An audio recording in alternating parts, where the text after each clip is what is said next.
ಪರಮ ಪೂಜ್ಯರಾದ ಸ್ಮರಣೀಯ ಅದ್ವೈತ ಸಾರ್ವಭೌಮ ಚಕ್ರವರ್ತಿಗಳು, ಪರಶಿವನ ಪರಾವತಾರಿಗಳು, ಭಕ್ತ ಕಾಮಕಲ್ಪ ಧ್ರುವೀಶಿನ ಜಾತ್ಯತೀತ ಜಗದ್ಗುರು ಶ್ರೀ ಸಿದ್ಧಾರ್ಥರನ್ನು ಉತ್ಪನ್ನದಲ್ಲಿ ಸ್ಥಾಪಿಸಿಕೊಂಡು ತತ್ಸ್ವರೂಪರಿಯಾಗಿರುವ 12ನೇ ಶತಮಾನದ ಶರಣರ ಕೇಂದ್ರ ಬಿಂದುವಾಗಿರುವ ಜ್ಞಾನ ಶಿವಮಾಸನಾಧೀಶ್ವರ ಅಲ್ಲಮಾಪುರ ದೇವರ ಪವಿತ್ರಡಿದಾವಳಿಗಳನ್ನು ಮಹಾಮಂದಿರದಲ್ಲಿ ಧ್ಯಾನಿಸಿಕೊಂಡು ತತ್ಸ್ವರೂಪರು ಲೋಕ ಕಲ್ಯಾಣ ಏಕಚಂದ್ರರು ಅನಂತ ಕಲ್ಯಾಣ ಪ್ರಕರಣ ಸಂಬಂಧಿತ ಪರಮ ಪೂಜ್ಯ ಪಾದಸ್ಮರಣೀಯ ಶ್ರೀ ಶ್ರೋತ್ರಿಯ ಬ್ರಹ್ಮನಿಷ್ಠ ಸದ್ಗುರು ತಂದೆಯ ಪವಿತ್ರಡಿದಾವಳಿಗಳಲ್ಲಿ ಅನಂತ ಕೋಟಿ ಭಕ್ತಿಪೂರ್ವಕ ಶಿರಸಾಷ್ಟಾಂಗ ಪ್ರಣಾಮಗಳನ್ನು ಸಮರ್ಪಿಸುತ್ತಾ ತತ್ಸ್ವರೂಪರು ಅಗಣಪರಾವತಾರಿಗಳು ಮಾತೆ ಆತ್ಮಕಲ್ಯಾಣ ತತ್ವಗಳಾದ ಪರಮ ಪೂಜ್ಯ ಪ್ರಾತಸ್ಮರಣೀಯ ಶ್ರೀ ಶ್ರೋತ್ರಿಯ ಬ್ರಹ್ಮನಿಷ್ಠ ಸದ್ಗುರು ಮಾತೋಶ್ರೀಯವರ ಪಾವನ ಪಾದಾರವಿಂದಕ್ಕೂ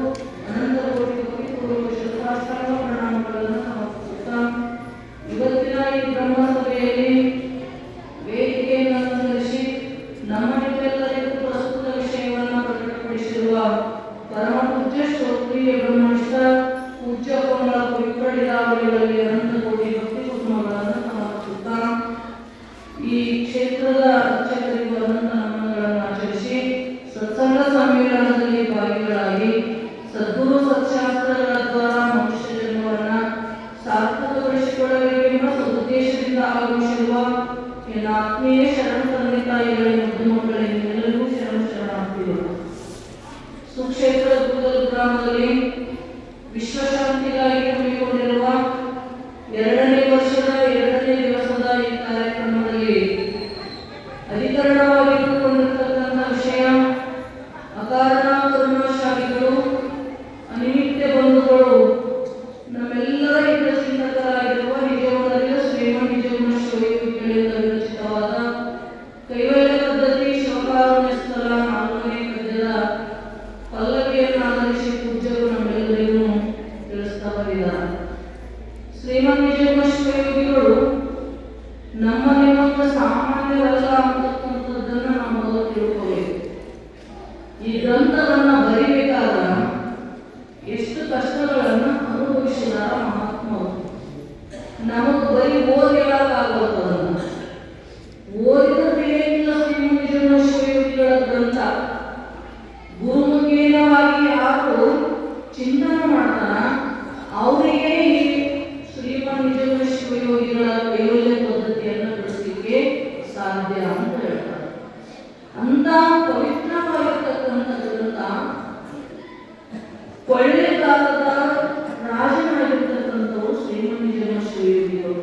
ಕೊಳ್ಳೇಗಾಲ ದೇಶದ ರಾಜರವರು ಮನೆಯನ್ನು ಕರೆಯಬೇಕಾಗಿತ್ತಂದ್ರ ಮಹಾತ್ಮರಿಗೆ ಏನಾದರೂ ಒಂದು ನಿಮಿತ್ತಿರಬೇಕಾಗುತ್ತದೆ. ಅವರು ಜಗತ್ತನ್ನು ಉದ್ಧಾರ ಮಾಡಲಿಕ್ಕೆ ಬಂದಿರತಕ್ಕಂಥವರು ಬರೀ ರಾಜ್ಯವನ್ನು ಆಳ್ತಾ ಕುಂತಿದ್ರಂದ್ರ ಇವತ್ತು ಇಂಥ ಗ್ರಂಥಗಳು ನಾವು ಹೇಳಕ್ಕೆ ಸೇರಿದ್ದು ಸಾಧ್ಯ ಇಲ್ಲ. ಅಂತ ಪುಣ್ಯಾತ್ಮ ಅರಮನೆಯೊಳಗೆ ಇದ್ದುಕೊಂಡಿದ್ರು ಸಹಿತ ಗೃಹಸ್ಥ ಜೀವನವನ್ನು ಯಾವ ರೀತಿಯಿಂದ ನಡೆಸಬೇಕಂತ ಶಾಸ್ತ್ರಗಳು ಹೇಳ್ತವು. ಆ ಪ್ರಕಾರವಾಗಿ ಮಾಡ್ತಿದ್ದ ಪುಣ್ಯಾತ್ಮ. ನೀವೆಲ್ಲ ಗೃಹಸ್ಥಾಶ್ರಮವನ್ನು ಸ್ವೀಕಾರ ಮಾಡಿದ್ರಿ, ಆದರೆ ಹೆಣ್ಣು ಬದುಕಬೇಕಂತ ಗೊತ್ತಿಲ್ಲ. ನಿಮಗಾಗಿ ನಿಮ್ಮವರಿಗಾಗಿ ಬದುಕಂತಲೇ ಗೃಹಸ್ಥಾಶ್ರಮ ಇಲ್ಲ. ಗೃಹಸ್ಥನಿಗೆ ಬಹಳ ಕರ್ತವ್ಯಗಳನ್ನು ಹೇಳುತ್ತದೆ ಶಾಸ್ತ್ರ. ಸನ್ಯಾಸಿಗಳಿಗಿಂತ ಗೃಹಸ್ಥನ ಕರ್ತವ್ಯಗಳು ಜಾಸ್ತಿ ಅವು. ತಿಳಿತಿಲ್ಲ ಏನಂತ ಪ್ರತಿಯೊಬ್ಬ ಮನುಷ್ಯ ಗೃಹಸ್ಥನಾಗಿದ್ದ ಅಂದ್ರ ಗುರುವಿಂದ ಜೈನವರನ್ನ ದಿನನಿತ್ಯವಾಗಿ ಆರಾಧನೆ ಮಾಡಲೇಬೇಕಂತ. ಎಷ್ಟು ಮಂದಿ ಮಾಡ್ತೀವಿ ನೀವು? ಮಾಡ್ತೀವಿ ನೀವು? ಗುರುಗಳು ದಿನನಿತ್ಯ ಗುರುಗಳ ಮನೆಗೆ ಬರಬೇಕು. ಜೈನವರ ಪಾದ ತೊಳ್ಕೊಂಡು ನೀರು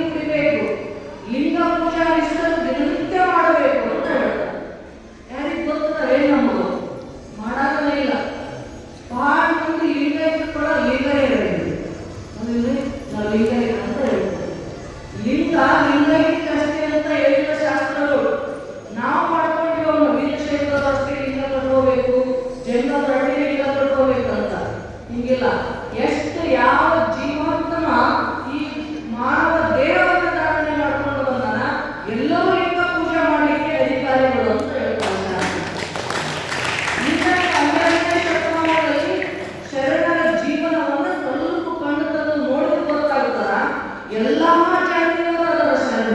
ಇಂಥ ಜಾತಿಯವರು ಆಗಿಲ್ಲ ಅಂತ ಇಲ್ಲ. ಆದ್ರೆ ಎಲ್ಲರೂ ತಮ್ಮ ಜೀವನದಲ್ಲಿ ದಿನನಿತ್ಯ ಲಿಂಗ ಪೂಜೆಯನ್ನ ಮಾಡಿಕೊಂಡವರ. ಲಿಂಗ ಪೂಜಾರೀಶ್ವರರ ಜಂಗಮ ದಾಸೋಹವನ್ನು ಮಾಡಿ ಪ್ರತಿನಿತ್ಯ ಊಟ ಮಾಡಿರ್ತಕ್ಕಂಥವ್ರು ನಾವು ಕೇಳ್ತೀವಿ. ಬಸವಣ್ಣ 1,96,000 ಜನಗಳಿಗೆ ದಿನನಿತ್ಯ ದಾಸೋಹ ಮಾಡಿದ.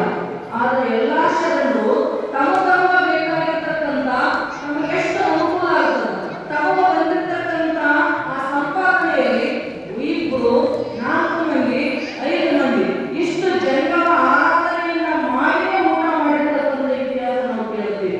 ನೋಡಿ ಶರಣರ ಜೀವನ ಚರಿತ್ರೆಯನ್ನು ಗೊತ್ತಾಗ್ತದೆ. ಹೇಳೋದಾಗ್ತದೆ ಏನಂತ ಬರೀ ಅವರಷ್ಟೇ ಮಾಡಿದ್ರು ಅವರು ಕೇಳಿದಲ್ಲ, ನಮ್ಮ ಜೀವನದಲ್ಲೂ ಕೂಡ ನಾವು ಲಿಂಗ ಪೂಜೆ ನಿಷ್ಠರಾಗಬೇಕು, ಜಂಗಮ ದಾಸೋಹವನ್ನ ಮಾಡಲೇಬೇಕು ಅಂತ ಹೇಳ್ತಾರ. ನಮಗೆ ಅಮಾವಾಸ್ಯೆ ಹುಣ್ಣಿಮೆಗೆ ಯಾರೋ ಸ್ವಾಮಿಗಳು ಪಾದ ಪೂಜೆ ಮಾಡ್ಕೋಬೇಕ ಕಥೆ ಇರ್ಬೋದ್ರಿ. ಏನ್ರಿ ಸ್ವಾಮಿ ಬಂದು ಕುಂದಿರ್ತಾರ, ಏನ್ ಮಾಡೋದು ಮತ್ತೆ ಬಾಳ ಊಟ ಮಾಡಿದ್ರು ಹೆಂಗ ಹೋಗಪ್ಪ ಇನ್ನೊಂದು 4 ಮಣಿ ತಿರುಗಾಡಿ ಅಡಿಗೆ ಅಂತ ಹೇಳ್ತಾರ. ಬಹಳ ಮಂದಿ ಲೆಕ್ಕಾಚಾರ ಬಂದಿದ್ರು. ಯಾಕ ಎಲ್ಲ ಮನೆ ತಿರುಗಾಡಿ ಬಂದ ಅರ್ಧ ಹೊಟ್ಟೆ ತುಂಬಿದ್ರು ಹಂಗ ಹೋಗಿ ನೋಡ್ತಾನಂತ. ಈಗ ಯಾರು ನೋಡ್ತಾರ ಬಿಡ್ರಿ, ಅಣ್ಣಾಗಿಲ್ಲ. ಹಿಂದಕ್ಕೆಲ್ಲ ಹೋಗ್ತಿದ್ರು 4-5 ಕೋಳಿ. ಈಗ ಯಾರು ಅರ್ಧ ಹೊರಗಾಡ್ತಾರೆಲ್ಲ ಅಂತ ನಾವ್ ಹೇಳ್ತೀವಿ. ಮಹಾತ್ಮರಂತಾರಪ್ಪ ಜಂಗಮ ದಾಸೋಹವನ್ನ ದಿನನಿತ್ಯ ಮಾಡುವಂತ. ನಾವು ಕನಿಷ್ಠ ನಾವು ದಿನ ಕರ್ಕೊಳ್ಳೋಕ್ಕಾಗಿಲ್ಲ ಜಂಗಮದ ತಮಾಷೆ ಕರ್ಬೋದು. ಹಬ್ಬ ಹರಿದಿನಗಳಂತ ಮಾಡಿರಲ್ಲ ನಮ್ಮ ಋಷಿಮುನಿಗಳು ಆ ದಿನದಾಗ ಕರ್ಕೊಂಡು ಅವರಿಗೆ ಪಾದ ಪೂಜೆಯನ್ನ ಮಾಡಬೇಕು ಅಂತ. ಗುರುವನ್ನ ಮಾಡ್ಕೊಂಡಿದ್ದಂದ್ರೆ ಗುರುಗಳಿಗೆ ದಿನನಿತ್ಯ ಆರಾಧನೆಯನ್ನ ಮಾಡಬೇಕು. ಆ ನಿಟ್ಟಿನೊಳಗೆ ಶ್ರೀಮನ್ ನಿಜಗುಣ ಶಿವಯೋಗಿಗಳು ಪ್ರತಿನಿತ್ಯ ಗುರುವಿನ ಜಂಗಮರ ಆರಾಧನೆಯನ್ನು ಮಾಡ್ತಿದ್ರಂತ. ಗುರುಗಳು ಮನೆಗೆ ಬಂದು ಪಾದ ಪೂಜೆ ಮಾಡಿಕೊಂಡು ಎಲ್ಲಿ ಪರ್ಯಂತರವಾಗಿ ಅವರು ಪಾದ ಪ್ರಸಾದವನ್ನ ಸ್ವೀಕಾರ ಮಾಡಿ ಹೋಗಂಗಿಲ್ಲ, ಅಲ್ಲಿ ತನ್ನ ಊಟನೇ ಮಾಡ್ತಿರ್ಲಿಲ್ಲ ಅಂತ. ಇದು ಒಂದು ನಿಯಮ ಅವರ ಜೀವನದೊಳಗ ಪ್ರತಿನಿತ್ಯ ಹಿಂಗೆ ಮಾಡ್ತಿದ್ರಂತ. ಒಂದು ಸಲ ಏನಾಗಿತ್ತು ಅಂದ್ರ ಗುರುಗಳು ನಶಿಕಿನೊಳಗ ಮನೆಗೆ ಬಂದ ಹೆಂಡತಿ ಅದೇ ತಾನೇ ಎದ್ದಿದ್ದು, ನಿಜಮುಂದು ಇನ್ನೂ ಎದ್ದಿ ಹೋಗಲಿಲ್ಲ. ಮನೆ ಮುಂದೆ ಬಂದಂತ ಬರೀಪ್ಪ ಅಂತ ಒಳ ಕರ್ಕೊಂಡ ಹೆಂಡತಿ ನೋಡಿಲ್ಪ ಯಾಕೆ ಜಲ್ದಿ ಬಂದಿರಲ್ಲ ಅಂದು. ಇಲ್ಲವ ನಾ ಅರ್ಜೆಂಟ್ ಮಗನ ಕಡೆ ಹೋಗೋದದ, ಅದಕ್ಕ ನಾ ಬಂದು ಊಟ ಮಾಡೋದನ್ನ ಅವ್ರು ಊಟ ಮಾಡಂಗಿಲ್ಲ, ಲೇಟ್ ಆಗ್ಬೋದು, ಅದಕ್ಕ ನಾ ಪಾದ ತೊಳ್ಕೊಂಡು ಹೋಗ್ಬೇಕಂತ ಬಂದೀನಿ ಅಂತ ಇಪ್ಪ ಇನ್ನೂ ಸ್ನಾನ ಕೂಡ್ರಿ ಅಂತ ಕೂಡಿಸಿ ಹೊರಗ ಹೋಗಿ ಸ್ನಾನ ಮಾಡ್ಕೊಂಡು ಬಂದು ಪಾದ ತೊಳ್ಕೊಂಡು ಬಳಿ ಪ್ರಸಾದ ಮಾಡ್ಬೇಕಲ್ಲ ಊಟಕ್ಕ. ಮನೆಗೆ ಏನಿಲ್ಲ ಮಾಡಿ ನೀರ್ತೀನಿ ಅಂತ ಬಿಸಿಲು ಟೈಮ್ ಇಲ್ಲ ಅಂತ ಕೊಡ್ಬೋದು. ಹೆಂಗ್ ಮಾಡ್ಬೇಕೀಗ ವಿಚಾರ ಮಾಡಿರಪ್ಪ, ಮನೆ ಇನ್ನೂ ಅಡಿಗೆ ಆಗಿಲ್ಲ, ಒಂದು 5 ನಿಮಿಷ ಕೂಡ ಅನ್ನ ಮಾಡಿರ್ತೀನಿ ಅಂತ. ಇಲ್ಲ ನಾವು ಹೋಗ್ಬೇಕು ಅರ್ಜೆಂಟ್ ಅದ ಇದ್ದದ್ದು ಕೊಟ್ಬಿಡ ಅಂತ ಕೊಡ್ಬೋದು. ಏನದ ಅಂತ ನೋಡಿದ್ರು ರಾತ್ರಿ ಮಾಡಿದ ಅಂದಿತ್ತಂತ. ಆಯ್ತು ಅದನ್ನೇ ಹೇಳಿದ್ರು. ಆಯ್ತು ಊಟ ಮಾಡಿದ್ರು 4 1-2 ತುತ್ತು ಬಿಟ್ಟು ಬರೀ ಹೋಗೋದು ನಾ ಬರ್ತೀನಿ ಅಂತ. ಯಥಾ ಪ್ರಕಾರ ಶ್ರೀಮನ್ ನಿಜಗುಣ ಶಿವಯೋಗಿಗಳು ಎದ್ದು ಸ್ನಾನ ಮಾಡಿ ಲಿಂಗ ಪೂಜೆ ಮಾಡಿಕೊಂಡು ಇನ್ನು ಪ್ರಸಾದ ಸ್ವೀಕಾರ ಮಾಡ್ಬೇಕಂತ ಬಂದು ಹೆಂಡತಿ ಗುರುಗಳು ಪಾದೋದಕ್ಕೆ ಅಷ್ಟೇ ಕೊಡ್ತಂತ. ಗುರುಗಳ ಮನೆಗೆ ಬಂದು ಪ್ರಸಾದ ಮಾಡಿದ್ದೇನು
ಸರಿಯಿಲ್ಲ.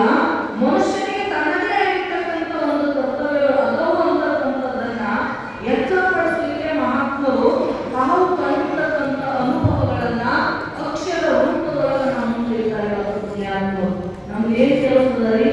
ಬರೀ ನೋಡಬೇಕು, ತಿಳ್ಕೊಂಡು ನಡಿಬೇಕು, ಇಷ್ಟೇ ಕೆಲಸ. ಇದನ್ನು ನಾವು ಆಗ್ಬೋದು, ಇದನ್ನು ಆಗ್ಬೋದು. ಮಹಾತ್ಮರ ಕಳಿಸಿದ ಪರಮಾತ್ಮ ತಾನು ಯಥಾರ್ಥವಾಗಿರ್ತಕ್ಕಂಥ ಉಪದೇಶವನ್ನ ಮಾಡಬೇಕು, ಜೀವರು ತಮ್ಮ ಮುಕ್ತಿ ಮಾರ್ಗವನ್ನು ಕಂಡುಕೋಬೇಕು ಅಂತ ತಿಳ್ಕೊಂಡು ಭೂರೂಪದಿಂದ ಬಂದ ಪರಮಾತ್ಮ ನಿರಂತರವಾಗಿ ಉಪದೇಶ ಮಾಡ್ತಾ ಇದ್ದಾರಪ್ಪ. ಮನುಷ್ಯ ಜನ್ಮ ಅಂತಕ್ಕಂಥದ್ದು ಅತ್ಯಮೂಲ್ಯವಾಗಿರ್ತಕ್ಕಂಥದ್ದಲ್ಲ.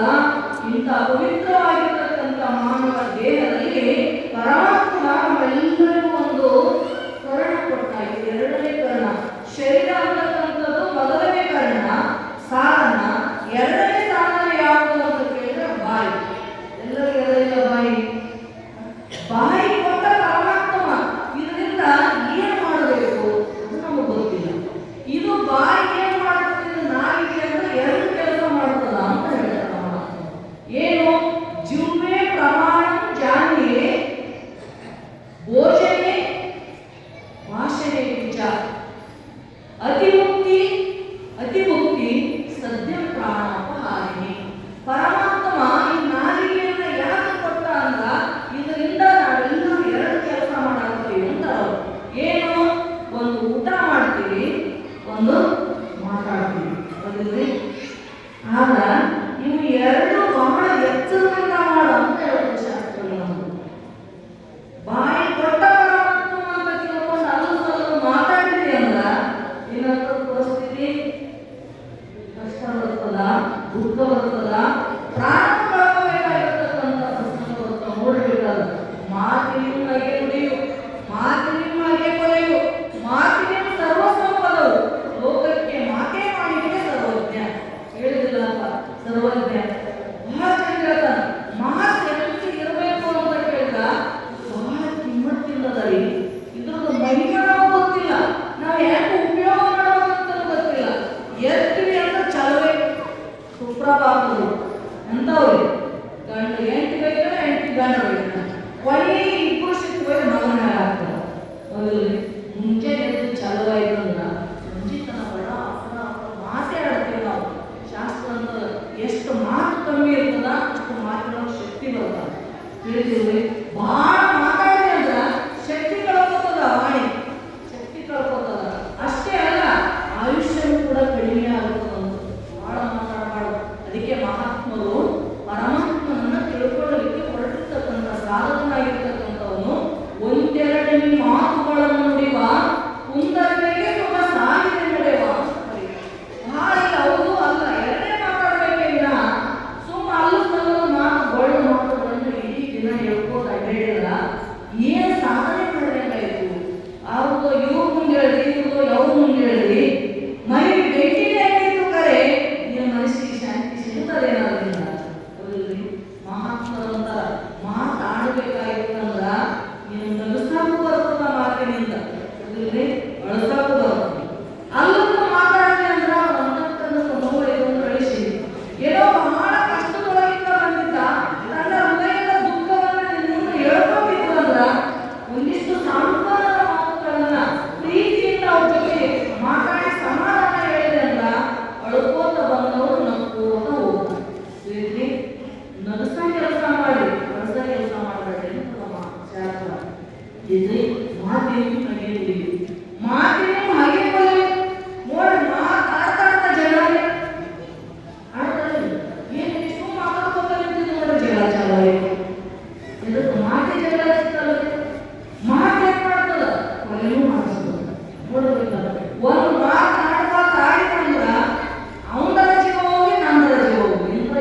ಹೆಣ್ಮಕ್ಳನ್ನ ಸೀರೆಯಾಗೆ ಉಳಿಸ್ತಾರಂತ ಎಮ್ಮಿನ ನೀರಾಗ ಹೇಳ್ತಿರ್ತಾರೆ. ಹೌದಿಲ್ರಿ?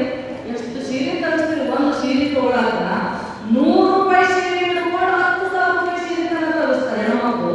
ಪಾಪ ನಂಗೆ ಆಯ್ತಲ್ಲ ನೋಡು, ಆಯ್ತು ನೋಡು ಹಾಕ್ತಾನಿಲ್ಲ ಅವನು ಬ್ಯಾಸದಿಂದ ತೆಗೆದು ಹಾಕ್ತಾನ. ಕೊನೆಗೆ ಆಗ್ತಾನ 500 ರೂಪಾಯಿ ಸೀರೆ, 10,000 ರೂಪಾಯಿ ಸೀರೆ ತರಿಸಿ ಆದ್ರೂ ಬ್ಯಾಸ ಮಾಡ್ಕೊಂಡಾನೆ. ನಾವು 500 ರೂಪಾಯಿ ತಗೊಂಡು ತೃಪ್ತಿ ಆಗಿರಲಿಲ್ಲ.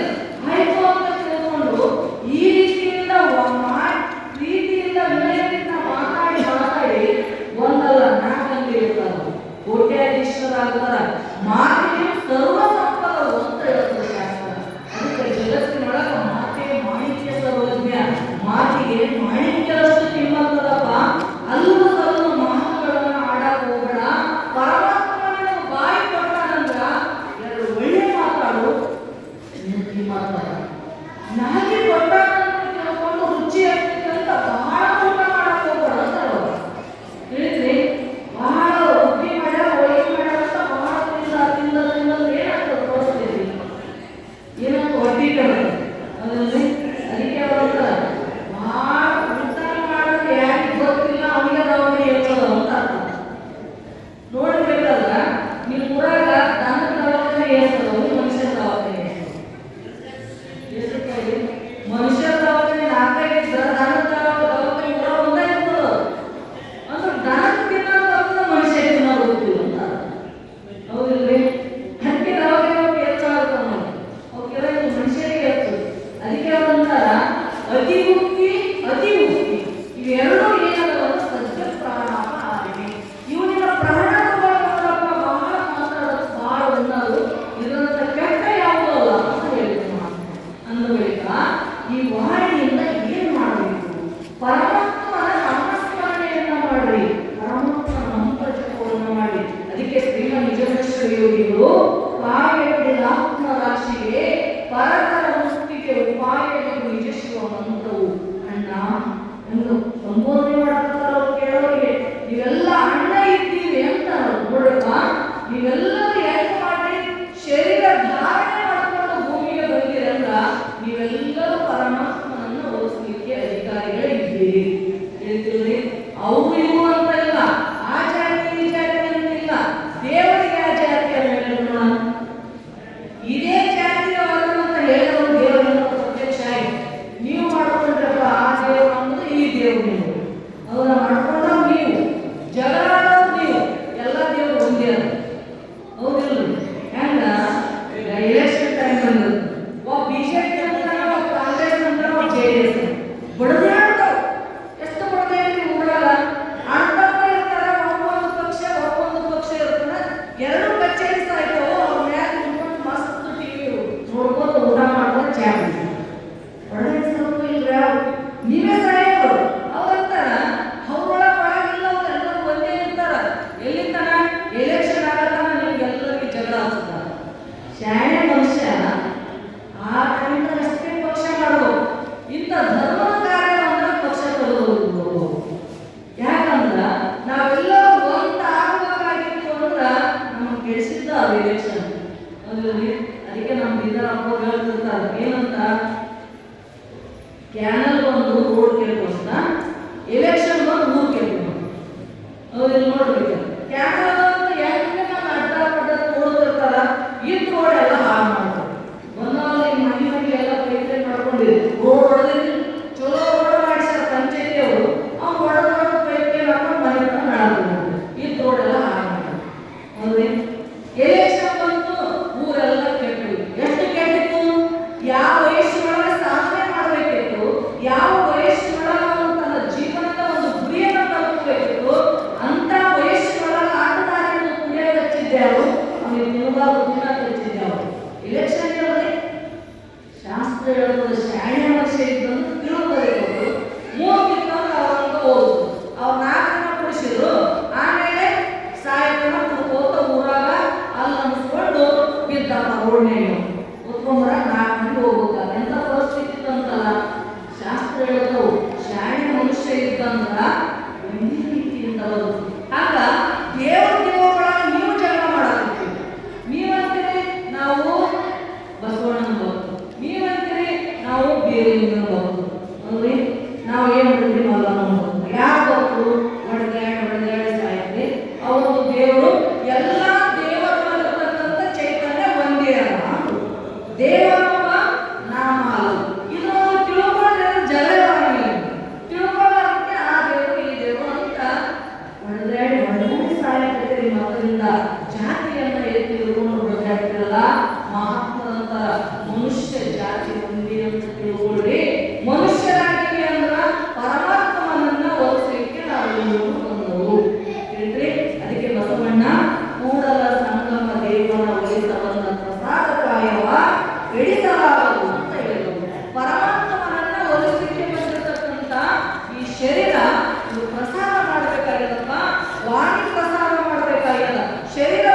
ಜನ್ಮಾಂತರದೊಳಗೆ ಮಾಡಿರ್ತಕ್ಕಂಥ ಸಮಸ್ತ ಪಾಪಗಳೆಲ್ಲ ನಾಶ ಆಗಿಬಿಡ್ತಾವು.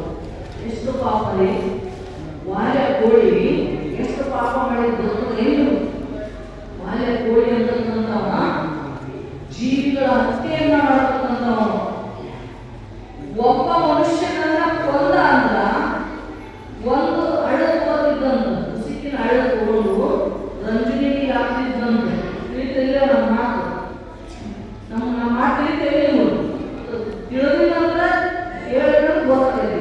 ಯಾಕಂದ್ರೆ ಒಂದೊಂದರ ಭಾಷೆ ಬೇರೆ ಇರ್ತವೆ. ತಿಳಿದು ಚಲೋ ಮಾತು, ಸುಮ್ಮನೆ ಅಂತ ಹೇಳಿದ್ವಿ ಏನು ಹೇಳಿದ್ರು ಅನ್ಕೋಬಾರ್ದು, ಅನುಭವ. ರಂಜನಿಗೆ ಅಂದ್ರೆ ದೊಡ್ಡಿರ್ತಾವ, ದೊಡ್ಡದಿರ್ತಾವ. ರಂಜನಿ ಗಡಿಗಿಂತ ರಂಜನಿ ಅಂದ್ರೆ ದೊಡ್ಡದಿರ್ತಾವ. ಈ ಕಡೆ ಇಲ್ಲ, ದೊಡ್ಡ ಸೈಡ್ ಇರ್ತಾವ ರಂಜನಿ ಅಂತ. ಗಡಿಗೆ ಮೇಲೆ ತಿಳ್ಕೊಳ್ಳಿ. ನಿಮ್ಗೆ ಮಾಡೋದು ಒಂದು ಮನುಷ್ಯನ ಕೊಂದ ಅಂದ್ರ ಒಂದು ಮುಸುಕಿನ ಆಳ ತಗೊಂಡು ಗಡಿಗೆ ಹಾಕ್ತಿದ್ದಂತ. ಈಗ ಎಷ್ಟು ಮಂದಿ ಕೊಂದಿದ್ದ ಅಂದ್ರೆ ಏಳು ಕೊಂದಿದ್ದು ನೋಡ್ರಿ ರಂಜನಿಗಳು. ಎಷ್ಟು ಕೊಂದಿರ್ಬೇಕು ಲೆಕ್ಕ ಹಾಕ್ಬೇಕು. ಮುಸುಕಿನ ಆಳ ಅಂದ್ರ 7 ಗಡಿಗೆ ತುಂಬ್ಯಾವಂದ್ರ ಎಷ್ಟು ಜೀವನಾಂಶಗಳನ್ನು ಮಾಡಿರ್ಬೇಕು. ಅದು ಪಾಪ ಎಷ್ಟಿರ್ಬೇಕು, ಅದು ಇರ್ಬೇಕಂದ್ರೆ ಎಷ್ಟು ಪಾಪ ಅಂತ ಹೇಳ್ತೀವಿ. ಅಷ್ಟೆಲ್ಲ ಜೀವಿಗಳ ಹತ್ಯೆಯನ್ನ ಮಾಡಿರ್ತಕ್ಕಂಥ ವಾಲೆಕೋಳಿ ಒಂದು ಸಲ ಏನಾಯ್ತು ಅಂತ ನಾಲ್ಕು ಮಹರ್ಷಿಗಳು ಆ ಮಾರ್ಗದಿಂದ ಹೊರಟಿದ್ರು. ಹೋಗುವಾಗ ನೋಡಿದ ಕೊಲ್ಲಬೇಕಂತ ಅವನು ಯಾರನ್ನ ನಾಲ್ಕು ಮಹರ್ಷಿಗಳನ್ನ ಕೊಲ್ಲಬೇಕಂತ ತಿಳ್ಕೊಂಡು ಬಂದಂತ ನೋಡ್ತಿದ್ದ. ಮಹಾತ್ಮರು ಗೊತ್ತಿದ್ದು ನನಗೆ ಎದುರಿಗೆ ಅವ ಹಿಡ್ಕೊಂಡ. ನಾ ಕೊಲ್ತೀನಿ ಅಂತ. ಎದಕ್ಕೆ ಕೊಲ್ತೀನಿ ಅಂತ? ಎದಕ್ಕೆ ಕೊಲ್ತೀನಿ? ಕೊಲ್ಲುವ ಅಧಿಕಾರಗಳಿಲ್ಲ ಅನ್ನೋರು. ಯಾವ ಹುಟ್ಟಿಸನ ಅವನಿಗೆ ಕೊಲ್ಲ ಅಧಿಕಾರನ. ಯಾವಾಗ ಹುಟ್ಟಿಸಿಲ್ಲ ಅಂದ್ರೆ ಕೊಲ್ಲುವ ಅಧಿಕಾರ ನಿನಗಿಲ್ಲ ಅಂತ ಅನ್ಕೋದು. ಅವನ್ನ ಇಲ್ಲ ನಾನು ನಿನ್ನತ್ರ ಏನಾರ ಕೊಡು, ನಾ ಕೊಲ್ಲವೇ ಅಂತ ಅನ್ನೋದು. ನೋಡಪ್ಪ, ನನ್ನ ಮಾತು ಕೇಳಿ ಸಮಾಧಾನದಿಂದ ನಾನು ಕೊಲ್ತಿ ಅಂತೆಲ್ಲ ನನಗೇನು ಜೀವನ ಭಯ ಇಲ್ಲ, ಕೊಲ್ಲುವಂತಿ. ಆದ್ರ ಜೀವಿಗಳ ಹತ್ಯೆಯನ್ನ ಮಾಡಿದೆ ಅಂದ್ರೆ ಪಾಪ ಬರ್ತದ. ಮುಂದೆ ಸತ್ತು ಬಳಿಕ ನರಕಕ್ಕೆ ಹೋಗ್ಬೇಕಾಗ್ತದ. ನರಕದಲ್ಲಿ ಅನಂತ ಕಷ್ಟಗಳನ್ನು ಅನುಭವಿಸ್ಬೇಕಾಗ್ತದ. ಅದು ದುಃಖ ನಿನಗೆ ಸಹಿಸಕ್ಕಾಗತ್ತಪ್ಪ. ಯಾಕೆ ಈ ಪಾಪ ಮಾಡಾಕತ್ತೀನಿ ನೀನು ಅಂತ ಕೇಳ್ತೀನಿ. ಯಾಕೆ ಕೊಲ್ತೀನಿ? ಇಲ್ಲ, ನನ್ನ ಹೆಂಡ್ರ ಮಕ್ಕಳು ಹೊಟ್ಟೆ ತುಂಬಿಸಾಗ ಅಂತ ಅವ. ಹೆಂಡ್ರ ಮಕ್ಕಳು ಹೊಟ್ಟೆ ತುಂಬಿಸಾಕ ಕೊಲೆ ಮಾಡ್ಬೇಕೇನು? ಅವ್ರು ಇಷ್ಟೆಲ್ಲ ಕೊಲೆ ಮಾಡಿದಲ್ಲ, ನಾಳೆ ಈ ಪಾಪ ಒಳಗೆ ಯಾರಾದ್ರೂ ಹೆಣ್ಣು ಮಕ್ಕಳು ಪಾಲ್ಗಾರಾಗ್ತಾರೆ? ಹೋಗಿ ಕೇಳ್ಕೊಂಬ. ತಪ್ಪಿಸ್ಕೊಂಡು ಹೋಗಕ್ಕೆ ಹೇಳಾಗತ್ತೆ ಎಲ್ಲಿ ಕೆಲ ಉಪಾಯ? ಇಲ್ಲ ಇಲ್ಲ, ನಾನು ತಪ್ಪಿಸ್ಕೊಂಡು ಹೋಗಂಗಿಲ್ಲ, ನಾನು ಸಾವಿಂದು ಬೇರೆ ಇಲ್ಲ, ಇವತ್ತೇ ಸತ್ತು ಪರವಾಗಿಲ್ಲ ನನಗ. ಆದ್ರ ಈ ಸತ್ಯವನ್ನು ತಿಳಿಸಿ ಸಾಯ್ತೀನಿ. ಹೋಗಿ ಹೆಂಡತಿ ಮಕ್ಕಳಿಗೆ ಕೇಳ್ಕೊಂಡು ಬಾ. ನೀ ಮಾಡಿರ್ತಕ್ಕಂಥ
ಪಾಪ ಆಯ್ತು ಅವನಿಗೆ, ನಾನು ತಪ್ಪು ಮಾಡಿದೆ, ನಾ ಅಪರಾಧ ಮಾಡಿದೆ, ಎಷ್ಟು ನರಕ ದುಃಖವನ್ನ ನಾನು ಅನುಭವಿಸಬೇಕಾಗ್ತದೆ ಭಗವಂತ, ನನ್ನ ಕಣ್ಣ ತೆರೆಸಿದ ಎಲ್ಲ ಅಂತ ಅಳ್ಕೋತ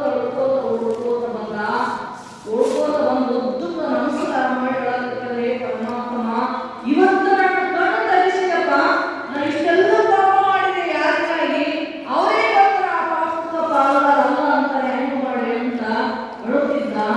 4 ವರ್ಷಗಳಂತ ಅಲ್ಲೋ 75 ಗಂಟೆಯಾಗಿ ಕೈ ಮುಸಾಕ ಬಂದು ಬಿಟ್ಟು ಆಮೇಲೆ ಹೇಳ್ತೀನಿ ಅಂತ ಆಯ್ತಂತ ಎದ್ದು ಹಗ್ಗ ಬಿಚ್ಚಿದ. ಹಗ್ಗ ಬಿಚ್ಚಿದ ಬಳಿಕ ಈ ಗುಣಾತ ನಂಗ ಈಗ ಪಾಪ ಪ್ರಜ್ಞೆಗಾರಕ್ಕೆ ಇಷ್ಟು ದಿನ ಗೊತ್ತಾಗಿಲ್ಲ, ಏನು ಮಾಡ್ಬೇಕು ಕೇಳ ಅದನ್ನು ಕಳ್ಕೊಳ್ಳೋಕೆ ಉಪಾಯ ಅಂತ ಕೇಳಿದಾಗ ಅವರನ್ನಪ್ಪ ರಾಮ ಮಂತ್ರವನ್ನು ನೀನು ಜಪ ಮಾಡಬೇಕು, ನಿರಂತರವಾಗಿ ರಾಮ ಮಂತ್ರವನ್ನು ಜಪ ಮಾಡಿದೆ ಅಂದ್ರೆ ಅವಾಗ ಈ ಪಾಪ ಪರಿಹಾರ ಆಗ್ತದ ಅಂತ ತಿಳ್ಕೊಂಡು ಹೇಳಿದಾಗ ಅದನ್ನ ಹೆಂಗ ಆಗ್ಬೇಕಂತ ನನಗೆ ಹೇಳ್ಕೊಟ್ಟು ಗೊತ್ತಿಲ್ಲ ಅಂತ ಹೇಳಿದ. ರಾಮ ಅನ್ನು ಕುಂದಿಸ್ಕೊಂಡು ಶ್ರೀರಾಮ್ ರಾಮ್ ರಾಮ ಅನ್ನಂದ್ರ ರಾಮ ಅನ್ನೋದ್ರಿ ಎಂತ ಪಾಪಗಳು ಲೆಕ್ಕ ಆಗ್ತದೆ. ಯಾಕ ಈ ನಾಲಿಗೆಯಿಂದ ಪರಮಾತ್ಮನ ನಾಮಸ್ಮರಣೆ ಬರಬೇಕಾದ್ರೂ ಪುಣ್ಯನೇ ಬೇಕಾಗ್ತದ. ನಾವೆಲ್ಲ ಅಂತೀವಿ ಏನ್ ಮಾಡಿ ದೊಡ್ಡದಾದ್ರೆ ಓಂ ನಮಃ ಶಿವಾಯ ಭಾಳ ದೊಡ್ಡದೆ, ರಾಮನ ಮಂತ್ರ ಭಾಳ ದೊಡ್ಡದು ಕುತ್ಕೊಂಡು ಮಾಡೋಣಂತ ಆಯ್ತು, ಒಂದು 5 ನಿಮಿಷ ನೋಡೋಣ ಅನ್ನಕ್ ಆಗ್ತದೆ.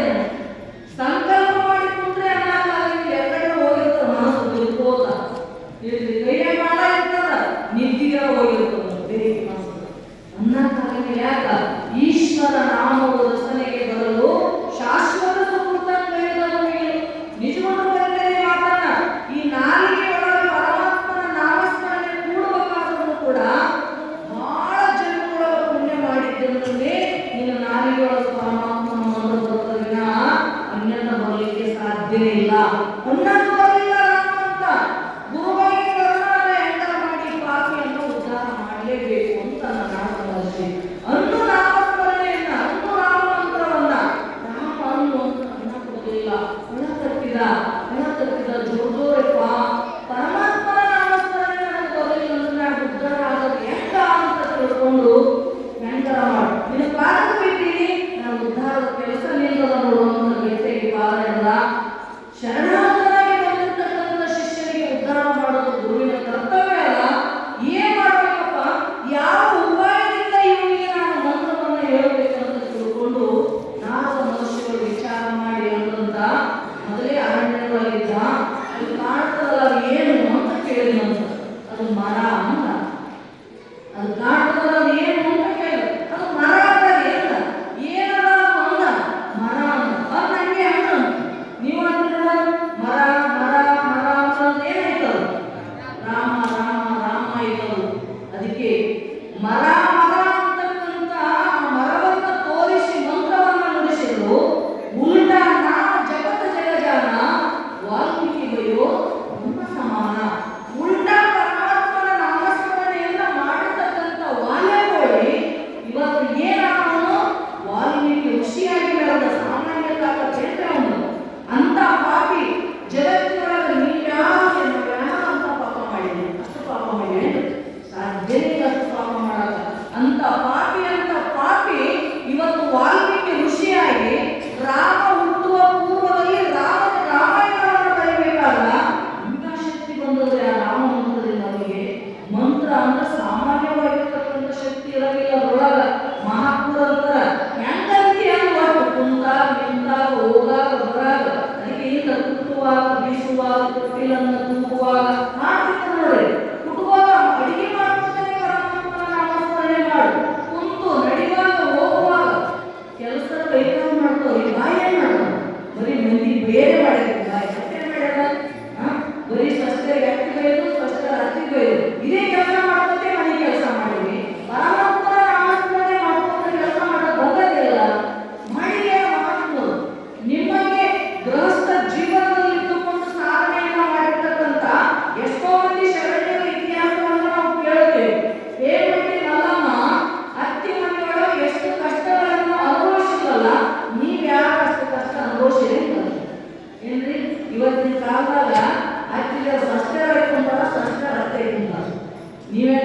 ಏನೋ ಗೊತ್ತಿಲ್ಲ, ಎಲ್ಲ ಹೋಗ್ತಿರ್ತೀವಲ್ಲ ಗೊತ್ತಿರ್ತಾವ ಮನೆ ಮೇಲೆ ಗೊತ್ತಿರ್ತೀವಿ, ಹೇಳ್ತಿರ್ತಾವ, ಆಳ್ತಿರ್ತಾವ, ಎಲ್ಲೋ ಮನೆ ಪ್ರದರ್ಶಿರ್ತಾರ ಅವ್ರ ಹಕ್ಕಿಗಳನ್ನು.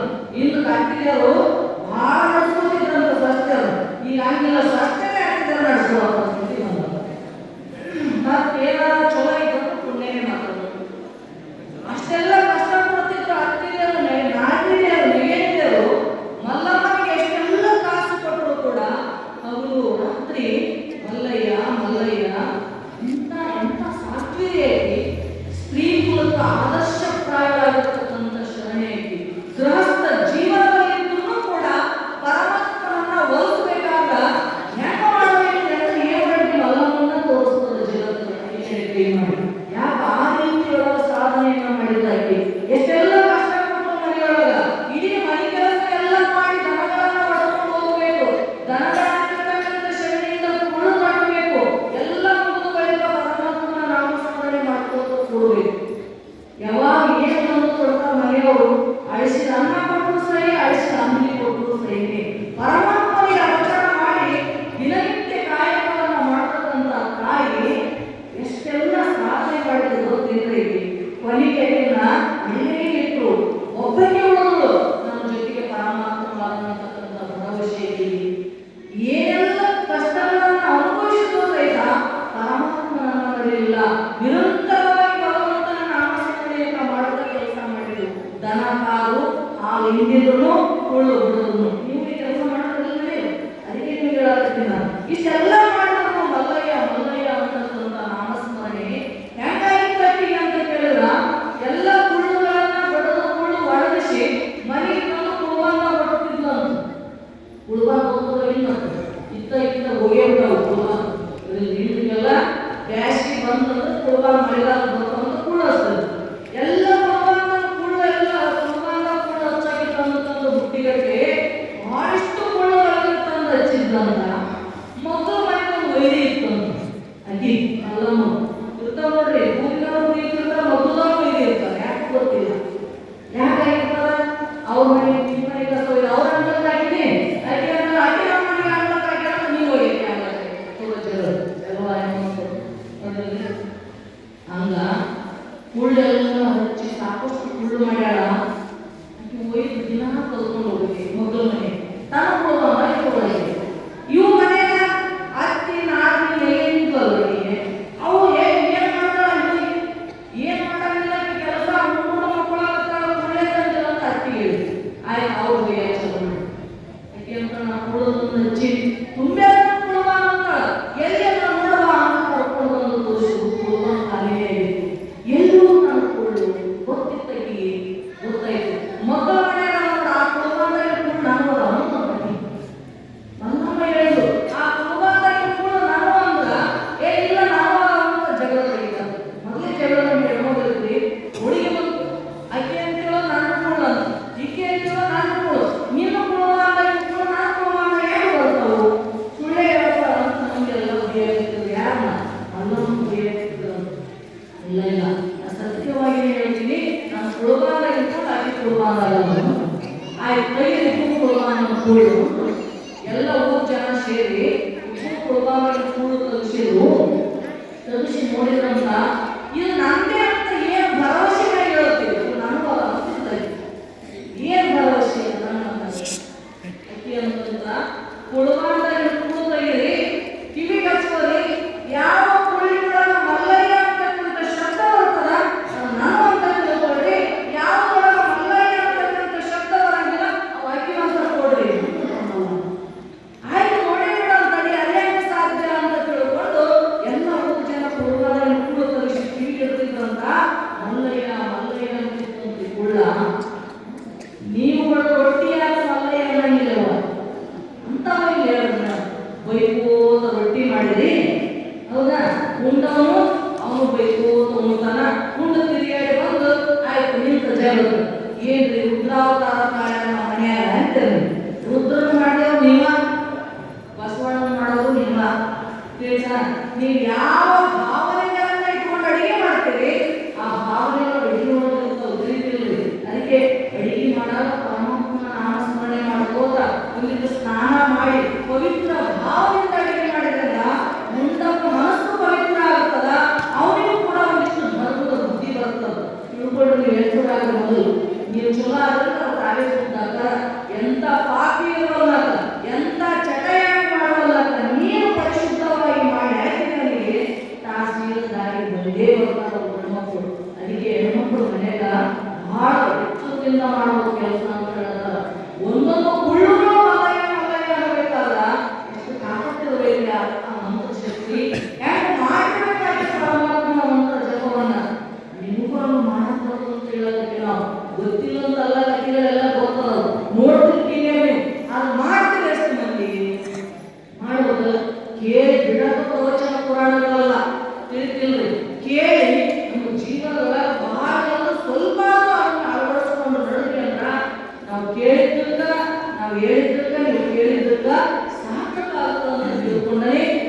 ಕೇಳಿಲ್ಲ, ನಿರಂತರವಾಗಿ ನಾಮಸ್ಮರಣೆಯನ್ನು ಮಾಡು, ಮಂತ್ರ ಜಪವನ್ನು ಮಾಡು.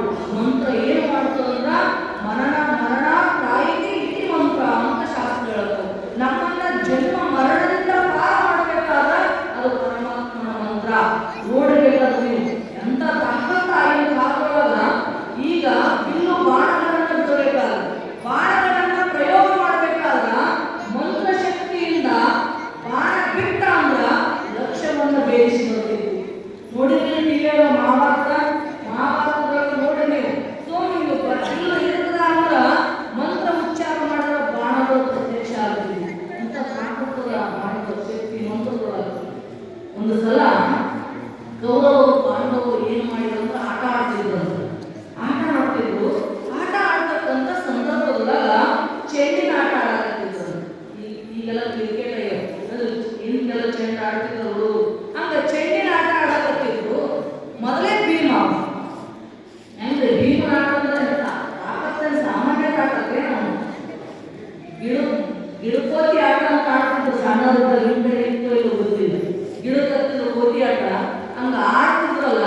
ಹಂಗ ಗಿಡಕೋತಿ ಆಟ ಆಡಾಗ ಎಲ್ಲ ಹೋಗಿ ಗಿಡದಾಗ ಕುಂತ್ರಲ್ಲ, ಹೋಗಿ ಗಿಡ ಒಳಗೆ ಅಂತ ತಾಕತ್ತಿ ಅವ್ರಿಗೆ ಭೀಮನಿಗೆ. ಅವನ ಕೈಯ ಚೆಂಡು ಸಿಕ್ತ, ಚೆಂಡು ತಗೊಂಡ ಓದೋದು ಬಿಟ್ಟ ಜೋರು. ಏನಾಯ್ತು ಹಾಡ್ಬಾವಿ ಬಿಟ್ಟು ಕೌರವರು ಪಾಂಡವರು ಯಾಕ ತಗೋಬೇಕು ಹಾಡ್ಬಾವಿ ಅಲ್ಲ, ಏನ್ ಮಾಡ್ಬೇಕಂತ ವಿಚಾರ ಮಾಡ್ಕೋತ ನಿಂತಿದ್ರು. ವಿಚಾರ ಮಾಡ್ಕೋತ ನಿಂತಾಗ ದ್ರೋಣಾಚಾರ್ಯರು ಆ ಮಾತದಿಂದ ಹೊಂಟಿದ್ರು. ಅಲ್ಲಿ ಅರ್ಜುನ ನೋಡಿದ ಅವ್ರನ್ನ ನೋಡಿ ನೋಡ್ಕೋತ ಹೋಗಿ ನಮಸ್ಕಾರ ಮಾಡಿದ್ರು. ಅರೆ ದ್ರೋಣಾಚಾರ್ಯರಿಗೆ ಹೋಗಿ ನಮಸ್ಕಾರ ಮಾಡಿದ್ರು. ಏನಾಗ್ಯದ ಇಷ್ಟೆಲ್ಲ ಜನ ಸೇರಿದೆಲ್ಲ, ಏನ್ ಮಾಡೋದಾಗಿ ಅಂತ ಕೇಳಿದ್ರು. ಅವಾಗ ಅರ್ಜುನ ನೋಡ್ದ, ಏನ್ ಮಾಡಿದ್ರೆ ಆಟ ಆಡಾಕತ್ತಿದ್ದೀರಿ, ನಮ್ಮ ಅಣ್ಣ ಚೆಂಡು ಹೋದಂದ್ರಿ ಬಾವೆ ಬಿದ್ದ, ಬಾವೆಯಿಂದ ಚೆಂಡು ಹೊರಗೆ ತೆಗಿಬೇಕಂತ ಗೊತ್ತಾಗಬೇಕು, ಅದನ್ನ ನೋಡ್ಕೊಂಡು ನಿಂತೀರಿ ಅಂತ. ಅದೇ ದೊಡ್ಡದ ಬರ್ರಿ, ಒಂದು ಚೆಂಡು ತೆಗಿಯ ತಾಕತ್ತು ನಮಗಿಲ್ಲ ಅಂದ್ರ ದೇಶ ಹೆಂಗ ಆಡ್ತೀರಿ ಮುಂದ ಅಂತ ಕೇಳಿದ್ರು ದ್ರೋಣಾಚಾರ್ಯ. ಯಾಕೆ ನೀವು ದೇಶ ಆಡೋದ್ರ ಮುಂದ ರಾಜರಾಗಿ ರಾಜಕುಮಾರ್ ಇದ್ದೀರಿ, ನಡಿ ನೋಡೋಣ ಅಂತ ತಿಳ್ಕೊಂಡು ಕರ್ಕೊಂಡು ಬಂದ. ಕರ್ಕೊಂಡು ಬಂದು ನೋಡಿದ್ರು ಚಂದ್ರನ ಕಾಣಕತ್ತಿತ್ತು, ಕೈಗೆಲ್ಲ ನಿಲ್ದಂಗಿಲ್ಲ. ಏನ್ ಮಾಡ್ಬೇಕು ಅಂತ ತಿಳ್ಕೊಂಡು ಅಲ್ಲೇ ಉದ್ದುತ್ತ ಹುಲ್ಲು ಬೆಳೆದಿತ್ತಂತ ಆ ಹುಲ್ಲು ಕಡ್ಡಿ ತಗೊಂಡ್ರಂತ. ಹುಲ್ಲು ಕಡ್ಡಿ ತಗೊಂಡು ಮಂತ್ರಗಳನ್ನು ಉಚ್ಚಾರ ಮಾಡಿದ್ರು. ಮಂತ್ರೋಚ್ಚಾರವನ್ನ ಮಾಡಿ ಅದನ್ನ ಏನ್ ಮಾಡಿದ್ರು ಬಾವೆ ಬಿಟ್ಟು ಆ ಹುಲ್ಲು ಕಡ್ಡಿ ಏನ್ ಮಾಡಿದ್ರೆ ಹೋಗಿ ಆ ಚೆಂಡಿಗೆ ತಾಕಿದ್ರು. ಚೆಂಡಿಗೆ ನಡ್ಕೊಂಡು ಮತ್ತೊಂದು ಕಡ್ಡಿ ತಗೊಂಡು ಮಂತ್ರ ಉಚ್ಚಾರ ಮಾಡಿದ್ರು. ಆದ್ರೂ ಬಿಟ್ಟು ಆ ಹುಲ್ಲು ಕಡ್ಡಿ ಒಂದ್ರ ಮ್ಯಾಗ ಬಂದು ಅನಾಹುತ ಚೆಂಡು ತೆಗೆದುಕೊಂಡು ದ್ರೋಣಾಚಾರ್ಯರು ನೋಡಿರ್ತಕ್ಕಂಥ ಅರ್ಜುನ ಓಡ್ಕೋತ ಹೋಗಿ ಭೀಷ್ಮಾಚಾರ್ಯರಿಗೆ ಹೇಳಿದ, ಅವ್ರು ಯಾರಲ್ಲ ದ್ರೋಣಾಚಾರ್ಯರಿರಬೇಕು ಅಂತ ತಿಳ್ಕೊಂಡು ಓಡ್ಕೋತ ಬಂದು ನೋಡಿ, ಮುಂದೆ ನೀವು ನಮ್ಮ ಮಕ್ಕಳಿಗೆ ಶಿಕ್ಷೆಯನ್ನು ಕೊಡ್ರಿ ಅಂತ ತಿಳ್ಕೊಂಡು ಅವಾಗ ಅಲ್ಲಿ ಗೋಕುಲದೊಳಗೆ ಇಟ್ಕೊಂಡು ಅಂತಕ್ಕಂಥ ಇತಿಹಾಸ ಕೇಳಬೇಕು. ನಮಗೆ ಹೇಳ್ಬೇಕಾಗಿರ್ತಕ್ಕಂಥ ವಿಷಯ ಏನು ಅಂತ ಕೇಳಿದ, ಮಂತ್ರಗಳ ಸಾಮರ್ಥ್ಯ ಏನಲ್ಲ ಅಂದ್ರ ನೀವೇನಂತಿ ಅದನ್ನ ಪಡ್ಕೊಳ್ತಕ್ಕಂಥ ಸಾಮರ್ಥ್ಯ ಮಂತ್ರದೊಳಗೆ. ಚೇಳಿ ಮಂತ್ರ, ಆಗಿನ ಮಂತ್ರ ಅಥವಾ ಇಲ್ಲಿ ವಶೀಕರಣಾದಿ ಮಂತ್ರಗಳು ಎಲ್ಲವೂ ಮಂತ್ರಗಳೇ. ಬಾಣಮತಿ ಅಂತ ಮಾಡ್ತಾರೆ. ಏನು ಎದರಿಂದ ಮಾಡ್ತಾರೆ? ಬಾಣಮತಿ ಮಾಡ್ತಾರೆ ಇಲ್ರಿ, ನಿಮ್ಮ ರಾಶಿ ಆಗಿತ್ತು ಬೆಳೆದ್ರೆ ಮತ್ತೊಬ್ಬ ರಾಶಿ ಹೋಗಿರೋದು ಎಲ್ಲ ಇಲ್ಲಿ ಮಾಡ್ತಿರ್ತಾರೆ. ನಿಮ್ಮ ಕಡೆ ಇದ್ದಂಗಿಲ್ಲ ಅವು ಮಾಡ್ಬಿಟ್ಟು ಏನಂತ ರಾಶಿ ವಿಷಯ ಏನಂತಿರ್ತಾರೆ. ಈ ದನ ಏನು ತಿಳ್ಕೊಂಡು ಇಲ್ಲಾರ್ದಂಗ ಮಾಡಿದ್ರು, ಇಲ್ಲಾಂದ್ರೆ ಸಹಾಯ ಮಾಡೋದು ಅಂತ ಮಾಡ್ತಾವಲ್ಲ. ಇವೆಲ್ಲ ಏನು ಮಂತ್ರಗಳೇ ಅವೆಲ್ಲ. ಮಂತ್ರಗಳ ಅಂತ ಆಗ್ತದ. ಅದಕ್ಕೆ ನಿಜಗಳು ಅಂತ ಮಂತ್ರಗಳನ್ನ ಪಡಿಸಿರಲಿಲ್ಲ. ಏನಂತಾರ? ನಿಜ ಶಿವ ಮಂತ್ರವನ್ನ, ನಿಜವಾಗಿರ್ತಕ್ಕಂಥ ಶಿವನ ಮಂತ್ರವನ್ನ ಉಚ್ಚಾರ ಮಾಡಿದ್ರೆ ಅಂದ್ರೆ ಅದರಿಂದ ಮುಕ್ತಿಗೆ ಕಾರಣೀಭೂತ ಆಗುತ್ತಪ್ಪ.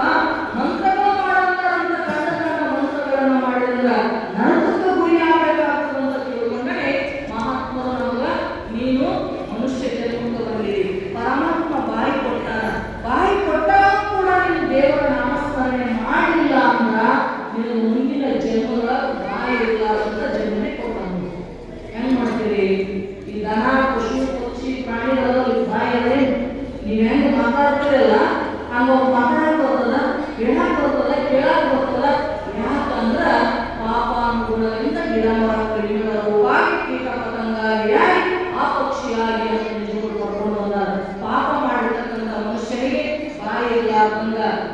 ಬರಲಾರಂತ ಈನ ಜನ್ಮಗಳಲ್ಲಿ ಹೋಗಿ ಆಗ್ತಾರಂತ. ಅದಕ್ಕೆ ನಿಮಗೆ ಬಾಯಿ ಕೊಟ್ಟ ಪರಮಾತ್ಮ ಅಂದ ಬಳಿಕ ಆ ಬಾಯಿಂದ ಸದುಪಯೋಗವನ್ನು ಮಾಡಬೇಕು. ಒಳ್ಳೆಯ ಎರಡು ಮಾತುಗಳನ್ನ ಆಡಲಿಕ್ಕೆ ಕಲಿ. ಇದು ಪರಮಾತ್ಮನ ನಾಮಸ್ಮರಣೆಯನ್ನ ಮಾಡಲಿಕ್ಕೆ ಕಲಿ. ಬಹಳ ಇದನ್ನು ಮುಂಜಾನೆ ಲಿಸ್ಟ್ ಮಾಡಿ ಇಡೀ ದಿನ ಯಾವಾಗ ಮಾಡಿ ಸದಾ ಇಡೀ ದಿನ ನೆನಪಿರೋದಂದ್ರೆ ಏನು ಒಂದು ರೂಪಾಯಿ ಹೇಳೋಣ. ಇಡೀ ದಿನ ಅದೇ ನೆನಪಾಗಬೇಕಂತ ನಿಮ್ಗೆ ಅನಿಸ್ತು. ನಾವು ಮಾಡಬೇಕು ಹೇಳ್ತಾರ ಮಹಾತ್ಮರು ಅಂತ ಅಂದ್ರಿಂದ ಏನ್ ಮಾಡ್ತೀವಿ ಒಂದು ಕೆಲಸ ಮಾಡಿ ಮಲ್ಕೊಳ್ಳೋ ಮುಂದ ಊಟ ಮಾಡಿ ಆಶೀರ್ವಾದ ಹೋಗ್ತೀರಿ. ಹೋದ ತಕ್ಷಣ ದಪ್ಪನ ಬೀಳಬಾರ್ದು ಗಿಡ ಒಂದೀರು ಕುಂದದಿ ಆಶೀರ್ವಾದ ಕುಂದು ನಮಸ್ಕಾರ ಓಂ ನಮ ಶಿವಾಯ 108 ಮಾಡಿರೋ ಒಂದು ನಿದ್ದೆ ಬರತನ ಒಂದೀರು ಜಪ ಮಾಡಿ ಮಾಡಿ ಮಾಡಿ ಮಲ್ಕೊಂಡ್ರೆ ಅಂದ್ರ ನಿದ್ದೆಗೆ ಎಲ್ಲ ಗೊತ್ತಾಗ್ತಿರ್ತದದು. ಮಾಡಿ ನೋಡಿ ಬರೀ ಹೇಳ್ತೀನಿ ಅಂತಲ್ಲ, ಪ್ರಾಕ್ಟಿಕಲ್ ಮತ್ತು ಜೀವನದೊಳಗೆ ನೋಡಿ. ಸ್ಕೂಲ್ ಓದ್ತಿರ್ತಾರೆ ಮಕ್ಕಳು, ಪ್ರಾಕ್ಟಿಕಲ್ ಬೇರೆ ಥಿಯರಿ ಬೇರೆ. ಥಿಯರಿ ಒಳಗೆ ಬರೀ ಹೇಳ್ತಾರೆ, ಪ್ರಾಕ್ಟಿಕಲ್ ಅಂದ್ರೆ ಮಾಡಿ ತೋರಿಸ್ತಾರೆ. ಆಗ ಬರೀ ಕೇಳಿ ಹೋಗೋದಲ್ಲ, ಮಾಡಿ ನೋಡಿ. ನೀವು ಒಂದೀಗ ನಾಮಸ್ಮರಣೆ ಮಾಡ್ಕೋತ ಮಾಡ್ಕೋತ ಮಾಡ್ಕೋತ ನಿದ್ದೆ ಹೋಗ್ಬಿಡ್ರಿ. ನಿದ್ದೆ ಹೋಗಿದ್ರೆ ರಾತ್ರಿ ಎಲ್ಲ ಅದೇ ಎತ್ತ ತಕ್ಷಣ ಎಚ್ಚರಾಯ್ತು ಅಂದ್ರೆ ಅದೇ ನಾಮಸ್ಮರಣೆ ಬರ್ತದೆ. ಒಂದಿನ ಒಂದು ಕೇಳ್ಬಿಡ್ತದೆ. ಮಾಡಿ ನೋಡಿ ಮೊದಲು ಮಾಡಿದ್ರೆ ಗೊತ್ತಾಗ್ತದೆ. ಅದಕ್ಕೆ ಬಸವಣ್ಣ ಜಾಗೃತ ಸ್ವಪ್ನ ಸುಷುಪ್ತಿಯಲ್ಲಿ ನಿಮ್ಮನ್ನಲ್ಲದೆ ಮತ್ತೊಂದನ್ನು ನೆನೆದರೆ ತಲೆದಂಡ ಕೂಡ ಸಂಭವೇವ. ಈ ಮಾತು ಯಾಕೆ ಹೇಳಿದ ಬಸವಣ್ಣ? ಎತ್ತರದೊಳಗ ಮಾಡಿದ್ವಿ ಅಂದ್ರೆ ಕನಿಷ್ಠವು ಅದೇ. ನೀವು ಎತ್ತರದಾಗ ಏನಾದ್ರೆ ಕನಿಷ್ಠ ಅದೇ ಬರ್ತದೆ, ಹೌದಿಲ್ಲ? ಸಂಸಾರ ಮಾಡಿದ್ರೆ ಕನಿಷ್ಠವು ಬಡವಡಿಸ್ತಾರೆ. ಯಾರ್ಯಾರು ಹೊಲಕೆ ಮಾಡಿರ್ತಾರೆ ಕನಿಷ್ಠ, ಹೌದಿಲ್ಲ? ಪೂಜಾ ಮಾಡಿ ನಮ್ಮಲ್ಲಿ ಎಣ್ಣೆ ಇಟ್ಕೊಂಡು ದಿನ ರುದ್ರಾಭಿಷೇಕ ಮಾಡಿ ಮಾಡಿ ರೂಢಿ ಕಂಠಿಭಿಕ್ಷ ಮಾಡ್ಕೊಂಡು ಬಂದು ಮಲ್ಕೊಂಡಾಳ. ಸಣ್ಣಗಿದ್ದಾಗ ಮಲ್ಕೊಂಡಾಳ. ಆಕೆ ಎತ್ತರ ಕನಸ್ತಿದ್ದದ್ರ ಎತ್ತರ ನಿಮಿಷ ಆಕೆ ಕನಿಷ್ಠ ಏನಾರ ಆರತಿ ನಡೆದ ಅಂತ ಗೊತ್ತಾಗಿದೆ. 1 ಗಂಟೆ ಬಿಡ್ತಾರೆ. ಎಷ್ಟಾಗಿದ್ದಾವ? 2 ಗಂಟೆಗೆ ಮಧ್ಯಾಹ್ನ. 2 ಗಂಟೆಗೆ ಹೊಡೆಯುತ್ತಾರೆ. ಏನೇನು ನಾವು ಹೋಗ್ತೀವಿ, ಆಕೆ ಗೊತ್ತೇ ಇಲ್ಲ. ಕನಿಷ್ಠ 2 ಗಂಟೆ ಹೊಡೆಯುತ್ತಾರೆ. ಪೂಜೆ ಆಗತ್ತದ. ಯಾಕ ಮಾಡಿದ ರೂಢಿ ಹೆಂಗಿರ್ತದ? ನೀ ಏನ್ ಮಾಡ್ತೀಯ ಅಲ್ಲ ಸಂಸಾರ ಮಾಡಿ ಅದನ್ನ ಮಾಡಿ ಮಾಡಿ ಅದೇ ಬರ್ತದೆ. ದೇವರು ಬರೋದು ನಮ್ಮ ಕನಿಷ್ಠ ದೇವರು ಬರೋದು ಅಂತ ಅದೇ ಮಾಡು. ಏನ್ ಮಾಡ್ತೀವಿ ಅದೇ ಎತ್ತರದೊಳಗ ಅದೇ ಕನಸಿನೊಳಗ. ಅದಕ್ಕೆ ಬಸವಣ್ಣ 3 ಅವಸ್ಥೆಗಳಲ್ಲೂ ಕೂಡ ನಿನ್ನ ನಾಮಸ್ಮರಣೆಯನ್ನ ಬಿಟ್ಟು ನಾ ಮತ್ತೊಂದು ನೆನೆಸಿದಂದ್ರೆ ಅವತ್ತೇ ನಮ್ಮ ಶಿರಚ್ಛೇದನವನ್ನು ಮಾಡು ಪರಮಾತ್ಮ ಅಂತ ಚಾಲೆಂಜ್ ಆಗ್ತಾರೆ ಮಹಾತ್ಮರು. ಅಂದ್ರ ಅವ್ರು ಮಾಡೋದು ಅಂತಾರೆ. ಮಾಡಿ ನೀವು ಮಾಡಿ ನೋಡ್ರಿ, ನಿಮಗೂ ಆಗ್ತದ. ನೀವು ಬಸವಣ್ಣ ಆಗಕ್ಕೆ ಬರ್ತದ, ನೀವು ವಾಲ್ಮೀಕಿ ಋಷಿ ಆಗಕ್ಕೆ ಬರ್ತದ, ನೀವು ಅಲ್ಲವ ಪ್ರಭು ಆಗಕ್ಕೆ ಬರ್ತದ. ಏನ್ ದೊಡ್ಡದ ಸಾಧನೆ ಮಾಡಿದ್ರೆ ಸಾಧ್ಯವಾಗಿರ್ತಕ್ಕಂಥದ್ದು ಜಗತ್ತಿನೊಳಗೆ ಯಾವುದು ಇಲ್ಲ ಅಂತ ತಿಳ್ಕೊಂಡು ಸಾಧಿಸಿ ತೋರಿಸತಕ್ಕಂಥ ಶರಣರ ದಾರಿಯೊಳಗ ನಾವೆಲ್ಲರೂ ಕೂಡ ನಡಿಬೇಕಾಗಿರುವಂತ ತಿಳ್ಕೊಂಡರೆ ಪರಮಾತ್ಮ ಮನುಷ್ಯ ಜನ್ಮ ಕೊಟ್ಟ, ಶ್ರೇಷ್ಠವಾಗಿರತಕ್ಕಂಥ ಬಾಯಿ ಕೊಟ್ಟ. ಅದರಿಂದ ಪರಮಾತ್ಮನ ನಾಮಸ್ಮರಣೆಯನ್ನ ಮಾಡಿಕೊಂಡು ಮುಕ್ತಿಗೆ ಸಾಧನೆಯನ್ನ ಮಾಡಿ ಸಾಧ್ಯವಾಗುವ ಮುಕ್ತಿಯನ್ನು ಪಡ್ಕೊಳ್ಳಿ ಅಂತಕ್ಕಂಥ ಮಾತನ್ನ ಮಹಾತ್ಮರು ನಾವೆಲ್ಲರಿಗೂ ಉಪದೇಶ ಮಾಡ್ತಾರೆ. ಅಂದ ಬಳಿಕ ಬಹಳ ಇಲ್ಲಂದ್ರೆ ಯಾವಾಗ ನೆನಪಾಗ್ತದ ಮಾಡ್ಕೋತ ಹೋಗಿ ಯಾವಾಗ ಮರಣ ಬರೋದು ಗೊತ್ತಿಲ್ಲವ. ಅದಕ್ಕೆ ಸಾಯೋದ್ರಿಂದ ಮೊದಲು ಒಮ್ಮೆ ಪರಮಾತ್ಮ ನೆನೆಸಿ ದೇವರು ಏನ್ ಮಾಡಿ ಬಂದ ನೀವು ಭೂಲೋಕ ಕಳಿಸಿದೆ, ಏನದ ನೀವು ಇತಿಹಾಸ ಅಂತ ಹೋಗಿ ನಮ್ಮ ಜೀವನ ಚರಿತ್ರೆ ತೆಗೆದು ನೋಡಿದ್ರ ಎಲ್ಲರೂ ಪುಣ್ಯ ಮಾಡ್ಯಾರ ಅಂತಕ್ಕಂಥ ಹೆಸರು ಗೊತ್ತಾಗಲಿ ಪರಮಾತ್ಮನಿಗೆ. ಪಾಪನೆ ಮಾಡಿದ ಗೊತ್ತಾಗಲಿಗೆ ಇಲ್ಲ ಒಂದು ಜಪ ಮಾಡ್ಯಾನ, ನಾಮಸ್ಮರಣೆ ಮಾಡ್ಯಾನ, ದೇವರು ಭಜನೆ ಮಾಡ್ಯಾನ ಅಂತ ದೇವರಿಗೆ ಗೊತ್ತಾಯ್ತಂದ್ರ ಇದು ಮನುಷ್ಯ ಜನ್ಮ ಕೊಟ್ಟಿದ್ದು ಸಾರ್ಥಕ ಆಯ್ತು ಅಂತ ತಿಳ್ಕೊಂಡು ಪರಮಾತ್ಮನಿಗೆ ಹೆಮ್ಮೆ ಆಗದ ಅಂತ ಪರಮಾತ್ಮ ಹೋಗಿರ್ತಕ್ಕಂಥ ಕೆಲಸ ಅದೆಲ್ಲ ಮಾಡಬೇಕಾಗಿರುವಂತ ತಿಳ್ಕೊಂಡೆ ಈ ಕಾರ್ಯಕ್ರಮವನ್ನ ಅಂದ್ಕೊಂಡು ಪ್ರತಿನಿತ್ಯ ಒಂದೊಂದು ವಿಷಯಗಳ ಬಗ್ಗೆ ಚಿಂತನೆಯನ್ನ ಮಾಡ್ತಾ ಇದ್ದಾರೆ. ನಾವೆಲ್ಲರೂ ಕೂಡ ಈ ಕಾರ್ಯಕ್ರಮದೊಳಗ ಇನ್ನೂ 3 ದಿನ ಕಾರ್ಯಕ್ರಮ, 2 ದಿನಗಳು ಕಳೆದೋದು.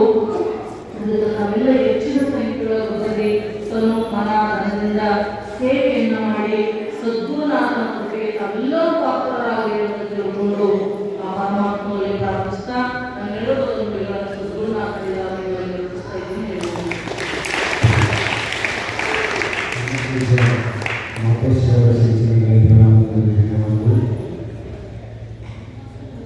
ಯಾರು ಈ ಮನುಷ್ಯ ಜನ್ಮವನ್ನು ಧರಣ ಮಾಡಿಕೊಂಡು ಮುಕ್ತಿಗಾಗಿ ಅತ್ಯಂತ ದುರ್ಬಲ ವೃತ್ತಿ ಪರಮಾನಂದ ಪ್ರಾಪ್ತಿಗಾಗಿ ಅಪೇಕ್ಷೆ ಪಡ್ತಾರೆ. ಅವರು ಸದಾ ಕಾಲ ಶಿವಮಂತ್ರವನ್ನು ಬಿಡುತ್ತಾ ಇರಬೇಕಾದ ಅಪೂರ್ವ ಅವರು ಬಹಳ ಸಂದರ್ಭ ಮಾಡಿದ್ದಾರೆ.